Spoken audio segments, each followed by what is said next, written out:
एक दिन ब्रह्मचारी माधव किसी जंगल से गुजर रहे थे। तभी अचानक उनकी नजर एक शेर पर पड़ी जो मोटी रस्सियों से बंधा हुआ था। शेर की आंखों में बेबसी थी। जैसे ही माधव पास पहुंचे, शेर धीमे स्वर में बोला, हे ब्रह्मचारी, कृपया मुझे आजाद कर दो। मैंने कई दिनों से कुछ खाया नहीं है। मैं वचन देता हूँ तुम्हारा ये उपकार कभी नहीं भूलूंगा। माधव को उस पर दया आ गई। उन्होंने बिना कुछ कहे उसकी रस्सियां खोल दी और आगे बढ़ गए। कुछ दिन बाद जब माधव एक शांत जगह पर विश्राम कर रहे थे, वही शेर वहां आ पहुंचा। उसकी आंखें अब निर्भीक थीं और वह सीधा माधव के सामने आकर खड़ा हो गया। माधव चौंके और बोले, तुम यहाँ? तुम इस तरह मुझे क्यों देख रहे हो? शेर बोला, मेरी प्रकृति है शिकार करना और इस समय तुम सबसे आसान शिकार हो। माधव ने आश्चर्य से कहा, मैंने तुम्हें मुक्त किया, जीवन दिया और अब तुम मुझे ही खाना चाहते हो?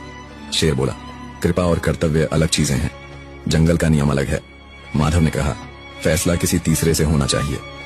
थोड़ी दूर जाने पर उन्हें एक तोता मिला जो एक पेड़ की डाल पर बैठा था। उन्होंने पूरी बात तोते को सुनाई।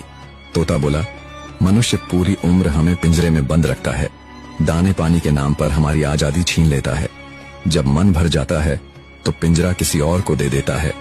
मैं शेर का पक्ष लूंगा। माधव चुपचाप आगे बढ़े। कुछ दूरी पर उन्हें नारद मुनि मिल गए। उन्होंने पूरे घटनाक्रम को विस्तार से सुनाया। नारद मुनि शांत भाव से बोले, मैं तब फैसला करूंगा जब तुम पूरी घटना को दोबारा वैसा ही करके दिखाओ जैसे हुई थी। माधव ने बिना कुछ कहे शेर को दोबारा उसी तरह रस्सियों से बांध दिया जैसे वह पहले बंधा था। जब रस्सी कस चुकी थी, नारद मुनि मुस्कुराए और बोले, फैसला हो गया।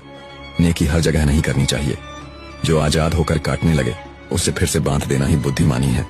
दया करो, पर पहचान के साथ, क्योंकि हर जरूरतमंद भरोसेमंद नहीं होता।